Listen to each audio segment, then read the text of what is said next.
ਸਭ ਤੋਂ ਪਹਿਲੇ ਤੇ ਅਜੀਤ ਦਾ ਮੌਕਾ ਹੈ ਤੇ ਤੁਹਾਨੂੰ ਸਾਰਿਆਂ ਨੂੰ ਸਾਡੀ ਗੂੜੀ ਗੱਲ ਦੀ ਪੂਰੀ ਟੀਮ ਵੱਲੋਂ ਬਹੁਤ-ਬਹੁਤ ਈਦ ਮੁਬਾਰਕ।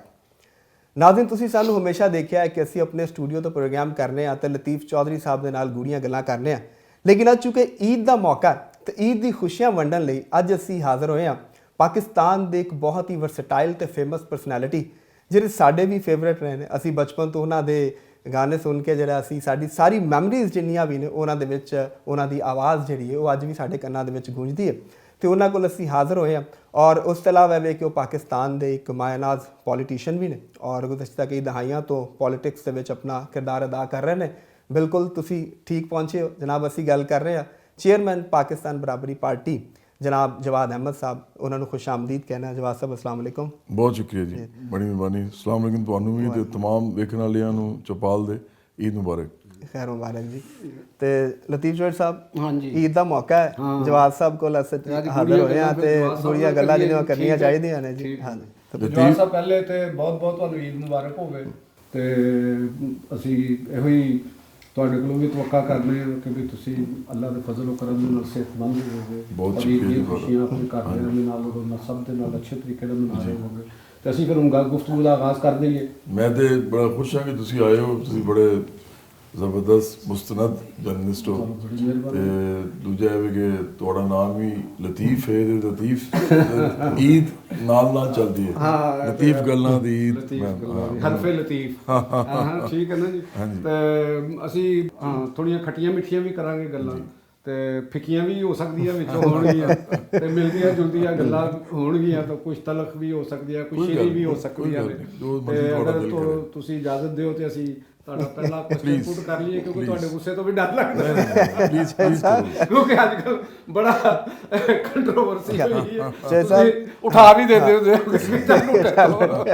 ਤੁਸੀਂ ਖੱਟੀਆਂ ਮਿੱਠੀਆਂ ਦੀ ਗੱਲਾਂ ਕਰ ਰਹੇ ਹੋ ਤੇ ਈਦ ਮੈਂ ਕਿਹਾ ਪਹਿਲੇ ਮਿੱਠੀਆਂ ਤੋਂ ਸ਼ੁਰੂ ਕਰ ਲਈਏ। ਅੱਛਾ ਸਰ, ਜਵਾਦ ਸਾਹਿਬ, ਪਹਿਲੇ ਤੇ ਤੁਸੀਂ ਇਹ ਦੱਸੋ ਕਿ ਕੋਈ ਆਪਣਾ ਤੁਸੀਂ ਬਚਪਨ ਦਾ ਕੋਈ ਦੱਸੋ ਕਿ ਈਦ ਤੁਸੀਂ ਬਚਪਨ 'ਚ ਕਿਸ ਤਰ੍ਹਾਂ ਗੁਜ਼ਾਰਦੇ ਸੀ ਤੇ ਅੱਜ ਦੀ ਈਦ ਵਿੱਚ ਜਿਹੜੇ ਤੁਸੀਂ ਅੱਜ ਜਿਸ ਮੁਕਾਮ ਤੇ ਹੋ ਇਹਦੇ 'ਚ ਤੇ ਜਿਹੜਾ ਵਕਤ ਗੁਜ਼ਰਿਆ ਇਹਦੇ 'ਚ ਕੀ ਫਰਕ ਤੁਸੀਂ ਸਮਝਦੇ ਹੋ? ਆਪਣੀ ਪੁਰਾਣੀਆਂ ਯਾਦਾਂ ਜੋ ਕੋਈ ਛੋਟੀ ਮੋਟੀ ਸਾਡੇ ਨਾਲ ਸ਼ੇਅਰ ਕਰੋ। ਲਤੀਫ ਸਾਹਿਬ, ਮੈਂ ਤੇ ਕਿਉਂਕਿ ਲਾਹੌਰ ਦਾ ਹੀ ਜੰਮਪਲਾਂ ਦੇ ਇੱਥੇ ਮੇਰੇ ਨਨਿਆਲ ਤੇ ਦਿਆਲ ਦੋਨੋਂ ਨੇ ਤੇ ਜਦੋਂ ਈਦ ਹੁੰਦੀ ਸੀ ਬਚਪਨ ਵਿੱਚ ਸਾਡੀ ਤੇ ਅਸੀਂ ਪਹਿਲੇ ਤਾਂ ਦਿਆਲ ਜਾਂਦੇ ਸੀ, ਦਾਦਾ ਦਾਦੀ ਦੇ ਕੋਲ ਈਦ ਮਨਾਉਂਦੇ ਸੀ। ਉੱਥੇ ਸਾਡੇ ਮੇਰੇ ਫਾਦਰ ਦੀ ਬੜੀ ਵੱਡੀ ਫੈਮਿਲੀ ਹੈ। ਉਹਨਾਂ ਦੀ ਹਾਂਜੀ, ਉਹਨਾਂ ਦੇ 5 ਭਰਾ ਸਨ ਸਾਰੇ ਤੇ ਨਾਲ 7 ਸਾਡੀ ਫੁੱਫੀਆਂ ਨੇ ਤੇ ਉਹ ਕਾਫੀ ਵੱਡਾ ਕੁੰਭਾ ਹੈ। ਹਾਂ, ਤੇ ਉਹਦੇ ਅੰਦਰ ਫਿਰ ਉਹਨਾਂ ਦੇ ਬੱਚੇ ਵੀ ਆਉਂਦੇ ਸੀ। ਅਸੀਂ ਉੱਥੇ ਬੜਾ ਇੰਜੋਏ ਕਰਦੇ ਸੀ, ਈਦੀਆਂ ਲੈਂਦੇ ਸੀ ਸਾਰੇ ਕੋਲੋਂ।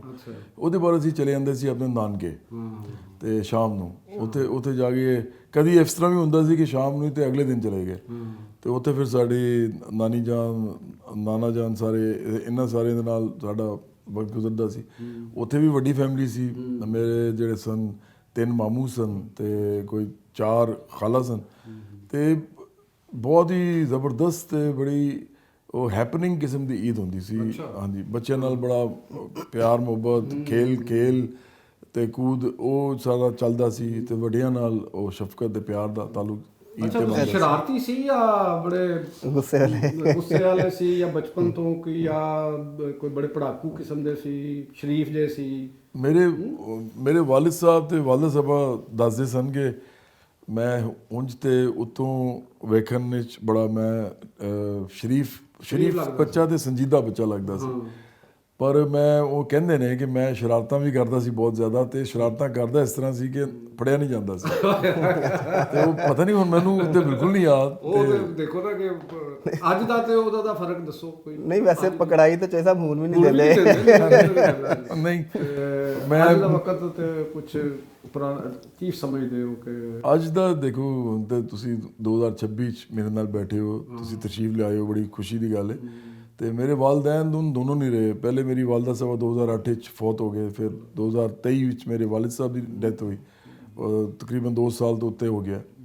ਤੇ ਹੁਣ ਈਦ ਉਸ ਤਰ੍ਹਾਂ ਤੇ ਈਦ ਨਹੀਂ ਲੱਗਦੀ, ਪਰ ਇਸ ਤਰ੍ਹਾਂ ਹੈ ਕਿ ਦੋਸਤਾਂ ਨਾਲ, ਰਿਸ਼ਤੇਦਾਰਾਂ ਨਾਲ, ਆਪਣੇ ਭੈਣ ਭਾਈਆਂ ਨਾਲ। ਮੇਰੇ 2 ਭਰਾ ਬਾਹਰ ਨੇ ਇਸ ਲਈ, ਭੈਣ ਇੱਥੇ ਹੀ ਰਹਿੰਦੇ ਨੇ ਆਪਣੇ ਖਾਨਦਾਨ ਦੇ ਨਾਲ ਲਾਹੌਰ, ਤੇ ਉਹਨਾਂ ਦੇ ਨਾਲ ਤਾਂ ਮੁਲਾਕਾਤ ਹੁੰਦੀ ਰਹਿੰਦੀ ਹੈ। ਫਿਰ ਇਨ-ਲॉज ਦੇ ਨਾਲ ਵੀ ਹੁੰਦੀ ਹੈ ਮੁਲਾਕਾਤ।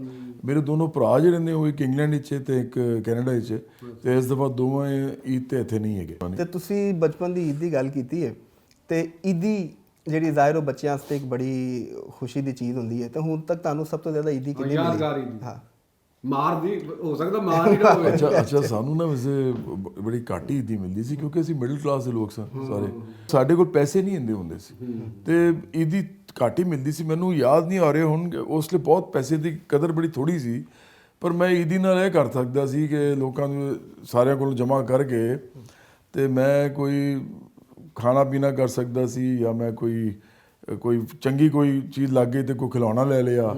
ਤੇ ਮੇਰਾ ਨਹੀਂ ਖਿਆਲ ਕਿ ਇਸ ਤੋਂ ਜ਼ਿਆਦਾ ਅੱਜ ਕੱਲ੍ਹ ਤੇ ਮੈਂ ਵੇਖਣਾ ਕਿ ਲੋਕਾਂ ਨੂੰ ਈਦ ਤੇ ਇੰਨੇ ਪੈਸੇ ਮਿਲਦੇ ਨੇ ਬੱਚਿਆਂ ਨੂੰ। ਵਾਲਦੈਨ ਵੀ ਬਾਅਦ ਦੇਖੋ ਜਿਹੜੇ ਬਹੁਤ ਜਿਨ੍ਹਾਂ ਦੇ ਕੋਲ ਪੈਸੇ ਆਏ ਨੇ, ਤੇ ਇਸ ਦੌਰ ਦੇ ਵਿੱਚ ਖਾਸ ਤੌਰ ਦੇ ਉੱਤੇ ਅਫਗਾਨ ਜਹਾਦ ਤੋਂ ਬਾਅਦ ਜਿਹੜੀ ਇੱਕ ਸਮਾਜੀ ਤਬਦੀਲੀਆਂ ਆਈਆਂ ਨੇ, ਤੇ ਉਹਨਾਂ 'ਚ ਤੇ ਬੱਚਿਆਂ ਨੂੰ ਉਹਨਾਂ ਨੇ ਪੈਸਿਆਂ ਦੇ ਵਿੱਚ ਅੰਨ੍ਹਿਆ ਕਰਤਾ। ਉਹਦੀ ਅੱਛਾ ਜੀ ਹੁਣ ਜ਼ਰਾ ਥੋੜ੍ਹਾ ਜਿਹਾ ਅਸੀਂ ਅੱਗੇ ਥੋੜ੍ਹੀ ਗੱਲ ਚੱਲੀਏ, ਤੇ ਇੱਕ ਮਿੱਠੀ ਵੀ ਤੇ ਖੱਟੀ ਵੀ ਤੁਹਾਡੇ ਕੋਲੋਂ ਸਵਾਲ ਪੁੱਛਦੇ ਹਾਂ। ਈਦ ਦਾ ਮੌਕਾ ਹੈ ਤੇ ਉਹਦੇ 'ਚ ਬਣਦਾ ਮੇਰਾ ਖਿਆਲ ਨਹੀਂ, ਬਿਲਕੁਲ ਜ਼ਰੂਰੀ ਹੈ ਜੀ ਸਾਹਿਬ। ਉਹ ਪੁੱਛਣਾ ਮੈਂ ਕਿ ਕੋਈ ਇਸ਼ਕ ਪੇਚਾ ਵੀ ਹੋਇਆ ਜ਼ਿੰਦਗੀ ਦੇ ਵਿੱਚ ਕਿ ਨਹੀਂ? ਸਾਦੀ ਮੇਰੀ ਬ੍ਰਹਮਚਾਰੀ ਜ਼ਿੰਦਗੀ ਗੁਜ਼ਾਰੀ? ਤੁਹਾਨੂੰ ਸ਼ਾਇਦ ਥੋੜਾ ਬਹੁਤ ਪਤਾ ਹੀ ਹੋਵੇ ਮੇਰੇ ਬਾਰੇ, ਕਿਉਂਕਿ ਤੁਸੀਂ ਅਬਾਸ ਅਦਰ ਸਾਹਿਬ ਦੇ ਅਸੀਂ ਵਾਸਤੇ ਪੁੱਛੇ। ਹਾਂ, ਉਹ ਇਸੇ ਵਾਸਤੇ ਪੁੱਛਿਆ। ਮੈਂ ਇਸ ਲਈ ਥੋੜਾ ਦੂਰ ਹੀ ਰਿਹਾ ਇਹਨਾਂ ਚੀਜ਼ਾਂ ਤੋਂ। ਹਾਂ, ਮੈਂ ਕਿਉਂਕਿ ਕੋਸ਼ਿਸ਼ ਇਹ ਕੀਤੀ ਹੈ ਕਿ ਜ਼ਿੰਦਗੀ ਨਾਲ ਸੰਜੀਦਗੀ ਨਾਲ ਗੁਜ਼ਰ ਜਾਵੇ, ਤੇ ਦੋਸਤਾਂ ਨਾਲ ਹਾਸਾ ਮਜ਼ਾਕ ਕਰ ਲਿਆ, ਪਰ ਮੈਂ ਜ਼ਿਆਦਾ ਨਹੀਂ ਓਪਨ ਅਪ ਨਹੀਂ ਹੋਇਆ ਜ਼ਿਆਦਾ ਇਸ ਮਾਮਲੇ 'ਚ। ਹਾਂਜੀ, ਤੁਸੀਂ ਜਿੰਨਾ ਫੇਮ ਦੇਖਿਆ, ਔਰ ਖਾਸ ਤੌਰ ਤੇ ਆਪਣੀ ਯੰਗ ਏਜ ਦੇ ਵਿੱਚ ਯੂਨੀਵਰਸਿਟੀ ਸਟੂਡੈਂਟ ਸੀ, ਉਦੋਂ ਤੁਸੀਂ ਸ਼ੁਰੂ ਕਰਤਾ ਸੀ ਕੰਮ, ਤੇ ਇਹ ਕਿਸ ਤਰ੍ਹਾਂ ਪੋਸੀਬਲ ਹੈ ਵੈਸੇ ਕਿ ਇੱਕ ਬੰਦਾ ਹੈ ਨਾ ਉਸ ਦੌਰ ਦਾ ਫੇਮ, ਹੁਣ ਤੇ ਟਿਕਟੌਕ ਤੇ ਸੋਸ਼ਲ ਮੀਡੀਆ ਹੈ ਨਾ, ਉਹ ਦੌਰ ਦਾ ਫੇਮ ਤੇ ਵਾਕਈ ਬਹੁਤ ਮਾਨੀ ਰੱਖਦਾ ਸੀ ਕਿ ਜਨਾਬ ਹਰ ਕਾਰ 'ਚ ਹਰ ਮਹਿੰਦੀ ਤੇ ਤੁਹਾਡੇ ਗਾਣੇ ਜਨਾਬ ਚੱਲਦੇ ਸਨ। ਐਂਟੀਨੇ ਤੇ ਨਾਲ ਆਉਂਦੇ ਸੀ ਨਾ, ਬਿਲਕੁਲ ਐਂਟੀਨਾ ਹਰ ਜਗ੍ਹਾ ਲੱਗਾ ਹੁੰਦਾ ਸੀ, ਗਾਉਂ ਦਿਹਾਤ ਮਤਲਬ ਪਿੰਡਾਂ ਥਾਵਾਂ ਹਰ ਜਗ੍ਹਾ। ਤੇ ਇੰਨੀ ਫੈਨ ਫੋਲੋਇੰਗ ਦੇ ਬਾਅਦ ਫਿਰ ਕਿਸੇ ਨੇ ਇਜ਼ਹਾਰ ਕੀਤਾ ਹੋਵੇ ਤੁਹਾਡੇ ਨਾਲ? ਨਹੀਂ, ਇਜ਼ਹਾਰ ਤੇ ਉਹ ਹੁੰਦਾ ਰਹਿੰਦਾ ਜੀ। ਮੈਂ ਇਹ ਨਹੀਂ ਕਹਿ ਰਿਹਾ ਕਿ ਇਹ ਹੁੰਦਾ ਨਹੀਂ ਸੀ। ਮੈਂ ਸੀਰੀਅਸਲੀ ਕਦੀ ਇਸ ਕੰਮ ਵਿੱਚ ਨਹੀਂ ਗਿਆ। ਮੈਂ ਇੱਕ ਗੱਲ ਤੁਹਾਨੂੰ ਦੱਸਾਂ ਕਿ ਉਹ ਕਹਿੰਦੇ ਨੇ ਨਾ, ਵਜੂਦ ਜ਼ਨ ਸੇ ਹੈ ਕਾਇਨਾਤ ਮੇਂ ਰੰਗ, ਤੇ ਉਹਦੇ 'ਚ ਤਾਂ ਕੋਈ ਸ਼ੱਕ ਹੀ ਨਹੀਂ ਹੈਗਾ। ਹੁਣ ਅੱਜ ਕੱਲ੍ਹ ਮੈਂ ਵੇਖ ਰਿਹਾ ਕਿ ਮੈਂ ਟੀਵੀ ਖੋਲ੍ਹਣਾ ਵਾਂ ਤੇ ਇੰਨੀ ਖੂਬਸੂਰਤ ਕੁੜੀਆਂ ਉਹ ਡਰਾਮੇ ਕਰੀ ਹੁੰਦੀ ਨੇ, ਕਿਉਂਕਿ ਮੇਰੇ ਘਰ ਉਹ ਲੱਗਦੇ ਨੇ ਡਰਾਮੇ, ਬੇਗਮ ਸਾਹਿਬ ਵੇਖਦੇ ਨੇ, ਮੇਰੀ ਵੀ ਨਜ਼ਰ ਤੋਂ ਗੁਜ਼ਰ ਜਾਂਦੇ ਨੇ, ਤੇ ਮੈਂ ਉਹਨਾਂ ਨੂੰ ਹਮੇਸ਼ਾ ਪੁੱਛਣਾ ਵਾ ਕਿ ਇਹ ਕੌਣ ਹੈ ਨਵੀਂ ਹੁਣ ਕੁੜੀ, ਇਹ ਕੌਣ ਕੁੜੀ? ਕਿਉਂ ਇਹ ਗੱਲ ਨਹੀਂ ਹੈਗੀ ਕਿ ਮੈਂ ਲੋਕਾਂ ਨੂੰ ਐਪਰੀਸ਼ੀਏਟ ਨਹੀਂ ਕਰਦਾ। ਬਹੁਤ ਚੰਗੀ ਕੁੜੀਆਂ ਪੜ੍ਹੀ ਲਿਖੀ ਤੇ ਸ਼ਕਲਾਂ ਦੀ ਅੱਛੀ ਅੱਜ ਕੱਲ੍ਹ ਆ ਰਹੀਆਂ ਨੇ, ਤੁਸੀਂ ਵੇਖਿਆ ਹੀ ਹੋਣਾ। ਤੇ ਪਰ ਇਸ਼ੂ ਇਹ ਵੇ ਕਿ ਮੈਂ ਨਾ ਸਿਆਸਤ ਦੇ ਹਵਾਲੇ ਨਾਲ ਇਸ ਵਾਸਤੇ ਅਬਾਸ ਅਦਰ ਸਾਹਿਬ ਨੇ ਮੇਰੇ ਨਾਲ ਮੇਰੀ ਦੋਸਤੀ ਸੀ, ਤਾਹਿਰ ਸਾਹਿਬ ਵੀ ਜਾਣਦੇ ਨੇ ਪੁਰਾਣਾ, ਕਿ ਤਾਹਿਰ ਸਰਵੀਰ ਸਾਹਿਬ ਨੂੰ ਇਹ ਪਤਾ ਹੈ ਇਸ ਗੱਲ ਦਾ ਕਿ ਮੈਂ ਸੰਨ 1998 ਵਿੱਚ ਉਹਨਾਂ ਨੂੰ ਕਿਹਾ ਸੀ ਕਿ ਮੈਂ ਸਿਆਸਤ ਕਰਨੀ। ਹੁਣ ਦੇਖੋ ਇਸ ਗੱਲ ਨੂੰ 28 ਸਾਲ ਹੋ ਗਏ, ਤੇ ਉਹ ਸਿਆਸਤ ਕਰਨ ਦੀ ਵਜ੍ਹਾ ਤੋਂ ਕਿ ਮੈਂ ਕਰਨੀ ਹੈ ਤੇ ਮੈਂ ਸ਼ੋਹਰਤ ਹਾਸਿਲ ਕਰਾਂਗਾ, ਫਿਰ ਮੈਂ ਇਹ ਕਰਾਂਗਾ, ਫਿਰ ਮੈਂ ਇਹ ਕਰਾਂਗਾ, ਤੇ ਉਹ ਕਹਿੰਦੇ ਸੀ ਇਹ ਤੁਹਾਨੂੰ ਕਿਸ ਤਰ੍ਹਾਂ ਪਤਾ ਤੁਸੀਂ ਕਰੋਗੇ? ਮੈਂ ਕਹਿੰਦਾ ਸੀ ਮੇਰੇ ਇੱਕ ਪਲਾਨ ਹੈਗਾ, ਮੈਨੂੰ ਲੱਗਦਾ ਮੈਂ ਕਰ ਲਾਂਗਾ। ਤੇ ਸ਼ੋਹਰਤ ਤੋਂ ਬਾਅਦ ਫਿਰ ਮੈਂ ਸ਼ੁਰੂ ਕੀਤੀ। ਮੇਰੇ ਜ਼ਿਹਨ 'ਚ ਹੁੰਦਾ ਸੀ ਕਿ ਕੋਈ ਸਕੈਂਡਲ ਨਾ ਹੀ ਬਣੇ ਤੇ ਬਿਹਤਰ। Very good. ਇਹ ਤੁਸੀਂ ਅਪਰੋਚ ਬੜੀ ਇੱਕ ਮੁਦੱਬਰ ਲੋਕਾਂ ਲਈ ਅਪਰੋਚ ਰੱਖੀ, ਜਿਨ੍ਹਾਂ ਨੇ ਇੱਕ ਪਲਾਨ ਰੱਖਿਆ ਹੁੰਦਾ। ਜਿਵੇਂ ਪੰਡਤ ਨਹਿਰੂ ਸਾਹਿਬ ਦਾ ਤੁਹਾਨੂੰ ਯਾਦ ਹੈ ਨਾ ਕਿ ਵੀ ਉਹਨਾਂ ਨੇ ਜਿਸ ਵੇਲੇ ਲੇਡੀ ਮਾਊਂਟ ਬੈਟਨ ਨਾਲ ਹੋਇਆ ਸੀ, ਔਰ ਮਾਊਂਟ ਬੈਟਨ ਨੇ ਪੰਡਤ ਸਾਹਿਬ ਨੂੰ ਕਿਹਾ ਕਿ ਅਗਰ if you want to marry her ਤਾਂ ਮੈਂ ਕਿ ਉਹਨਾਂ ਨੂੰ ਡਾਈਵੋਰਸ ਕਰ ਸਕਦਾ। ਤਾਂ ਉਹਨਾਂ ਕਿਹਾ ਕਿ ਜੀ ਨਹੀਂ, ਕਿਉਂਕਿ ਮੈਂ ਸਿਆਸਤ ਕਰਨੀ ਔਰ ਸਾਡੇ ਮਾਸ਼ਰੇ ਦੇ ਅੰਦਰ ਸੈਕੰਡ ਮੈਰਿਜ ਵਾਲੇ ਨੂੰ ਸਿਆਸਤਦਾਨ ਨੂੰ ਅੱਛਾ ਨਹੀਂ ਸਮਝਿਆ, ਮੈਂ ਇਹ ਕੰਮ ਨਹੀਂ ਕਰ। ਤੇ ਤੁਸੀਂ ਜਿਸ ਵੇਲੇ ਸਿਆਸਤ ਵਿੱਚ ਆਏ ਔਰ ਤੁਸੀਂ ਇਹ ਸੋਚਿਆ ਸਿਆਸਤ 'ਚ ਤੇ ਤੁਸੀਂ ਆ ਗਏ, ਤੇ ਕਿਆ ਤੁਸੀਂ ਇਸ ਚੀਜ਼ ਦਾ ਪਲਾਨ ਕੀਤਾ ਕਿ ਪਾਕਿਸਤਾਨ ਦੀ ਜਿਹੜਾ ਪੋਲੀਟੀਕਲ ਇਨਵਾਇਰਨਮੈਂਟ ਹੈ ਉਹਦੇ ਅੰਦਰ ਇੱਕ ਪ੍ਰੋ ਲੈਫਟ ਪਾਰਟੀ ਜਾਂ ਇੱਕ ਮਿਡਲ ਕਲਾਸ ਦੀ ਪਾਰਟੀ ਜਾਂ ਇੱਕ ਲਿਬਰਲ ਥਾਟ ਨੂੰ ਲੈ ਕੇ ਚੱਲਣ ਵਾਲੀ ਪਾਰਟੀ, ਔਰ ਉਹਦਾ ਫਾਈਨੈਂਸਿਸ ਦਾ ਪ੍ਰੋਬਲਮ ਆਉਂਦੇ ਨੇ, ਸਿਆਸਤ ਦਾ ਇੱਕ ਲਾਜ਼ਮੀ ਜੁਜ਼ ਹੁੰਦਾ, ਤੇ ਤੁਸੀਂ ਇਹਦੀ ਕੋਈ ਸਾਈਡ ਪਲਾਨ ਵੀ ਰੱਖਿਆ ਕਿ ਇਸ ਨੂੰ ਕਿਸ ਤਰ੍ਹਾਂ ਅਸੀਂ ਸਕਸੈਸ 'ਚ ਲੈ ਕੇ ਆਉਣਾ ਹੈ ਤਾਂ ਕਿ ਮੈਸੇਜ ਆਉਣਾ? ਤੁਸੀਂ ਕੋਈ ਹੋਰ ਪਾਰਟੀ ਵੀ ਤੇ ਜੁਆਇਨ ਕਰ ਸਕਦੇ ਸੀ ਨਾ ਆਪਣੀ ਸਿਆਸਤ ਵਾਸਤੇ। ਲਤੀਫ ਸਾਹਿਬ, ਮੈਂ ਨਾ ਇਹ ਬੜੀ ਅਫਸੋਸਨਾਕ ਹਿਸਟਰੀ ਜਿਹੜੀ ਤੁਹਾਨੂੰ ਦੱਸਣ ਲੱਗਾ। ਮੈਨੂੰ ਇਹ ਯਕੀਨ ਸੀ ਪਹਿਲੇ ਤੋਂ ਕਿ ਕੋਈ ਇਨਸਾਨ ਪਾਕਿਸਤਾਨ ਦੇ ਅੰਦਰ ਮਿਡਲ ਕਲਾਸ ਦਾ ਆਦਮੀ ਜਾਂ ਕੋਈ ਵਰਕਿੰਗ ਕਲਾਸ ਦਾ ਆਦਮੀ ਜਾਂ ਔਰਤ ਉਹ ਪੋਲਿਟਿਕਸ ਨਹੀਂ ਕਰ ਸਕਦੇ ਜਦੋਂ ਤੱਕ ਲੋਕੀ ਉਹਨਾਂ ਨੂੰ ਜਾਣਦੇ ਨਾ ਹੋਣ, ਕਿਉਂਕਿ ਉਹਨਾਂ ਦੇ ਕੋਲ ਹੋਰ ਕੋਈ ਕੈਪੀਟਲ ਨਹੀਂ ਹੈਗਾ। ਬਿਲਕੁਲ ਸਹੀ। ਨਾ ਉਹਨਾਂ ਕੋਲ ਕੋਈ ਡੇਰਾ ਹੈ, ਨਾ ਉਹਨਾਂ ਕੋਲ ਕੋਈ ਖਾਨਦਾਨ ਹੈ, ਨਾ ਜਾਗੀਰ ਹੈ, ਨਾ ਇੰਡਸਟਰੀ ਹੈ, ਨਾ ਪੈਸਾ ਹੈ ਕਿ ਉਹ ਕਿਸੇ ਪਾਰਟੀ ਦੇ ਅੰਦਰ ਟਿਕਟ ਲੈ ਲੈਂਦੇ ਉਹਦੇ ਬਾਅਦ ਜੀ ਜੀ ਵੋਟ ਲੈਣ ਵਾਸਤੇ ਨਿਕਲਣ ਤੇ ਉਹਦੇ ਵੀ ਪੈਸੇ ਲਾਣ। ਤੇ ਇੱਕੋ ਤਰੀਕਾ ਹੈ ਕਿ ਤੁਸੀਂ ਸ਼ੋਹਰਤ ਯਾਫਤਾ ਹੋਵੋ, ਤੇ ਉਹਦਾ ਫਾਇਦਾ ਹੈਗਾ ਸੀ ਕਿ ਇਸ ਮੁਲਕ ਦੇ ਸ਼ੋਹਰਤ ਯਾਫਤਾ ਲੋਕ ਜਿਹੜੇ ਬਣ ਰਹੇ ਸਨ ਉਹਨਾਂ 'ਚੋਂ ਮੈਂ ਵੀ ਇੱਕ ਹੋ ਗਿਆ, ਤੇ ਮੈਂ ਤਬਾਸ ਮੈਂ ਕੀਤੀ, ਮਿਊਜ਼ਿਕ ਮੈਨੂੰ ਆਉਂਦਾ ਸੀ ਤੇ ਉਹ ਫਾਇਦਾ ਹੋ ਗਿਆ ਮੈਨੂੰ। ਪਰ ਉਹਦੇ ਬਾਅਦ ਮੈਂ 2000 ਵਿੱਚ ਮੈਂ ਆਪਣਾ ਐਲਬਮ ਕੱਢਿਆ ਸਨ 2000 ਮੇਰਾ ਖਿਆਲ ਹੈ 5 ਦੇ ਆਸ-ਪਾਸ ਮੈਂ ਡਾਕਟਰ ਲਾਲ ਖਾਨ ਨਾਲ ਮਿਲਿਆ। ਅੱਛਾ। ਤੇ ਡਾਕਟਰ ਲਾਲ ਖਾਨ ਤੁਹਾਨੂੰ ਪਤਾ ਬਹੁਤ ਵੱਡੇ ਸੋਸ਼ਲਿਸਟ ਸਨ ਤੇ ਈਡੀਓਲੌਗ ਵੀ ਸਨ ਤੇ ਉਹਨਾਂ ਦੀ ਕਿਤਾਬਾਂ ਨੇ ਉਹਨਾਂ ਨੇ ਲਿਖੀਆਂ ਨੇ। ਉਹਨਾਂ ਦੇ ਨਾਲ ਮੈਂ ਕੋਈ ਕਮ ਸੇ ਕਮ 5-6 ਸਾਲ ਬਲਕਿ ਸ਼ਾਇਦ 7-8 ਸਾਲ ਰਿਹਾ। ਅੱਛਾ। ਮੈਂ ਬੜੀ ਕੋਸ਼ਿਸ਼ ਕੀਤੀ ਕਿ ਕਿਸੇ ਤਰੀਕੇ ਨਾਲ ਨਾ ਲੈਫਟ ਜਿਹੜਾ ਹੈ ਇਹ ਓਪਨ ਪੋਲਿਟਿਕਸ ਕਰੇ ਤੇ ਇਹ ਬਾਕਾਇਦਾ ਇੱਕ ਵੱਡੀ ਪਾਰਟੀ ਬਣਾਵੇ। ਡਾਕਟਰ ਲਾਲ ਖਾਨ ਨੇ ਵੀ ਇਹ ਕੰਮ ਨਹੀਂ ਕੀਤਾ, ਮੇਰੇ ਉਸਤਾਦ ਨੇ, ਹਾਲੇ ਵੀ ਮੈਂ ਉਹਨਾਂ ਦੀ ਬੜੀ ਇੱਜ਼ਤ ਕਰਨਾ, ਉਹ ਫੌਤ ਹੋ ਗਏ ਨੇ।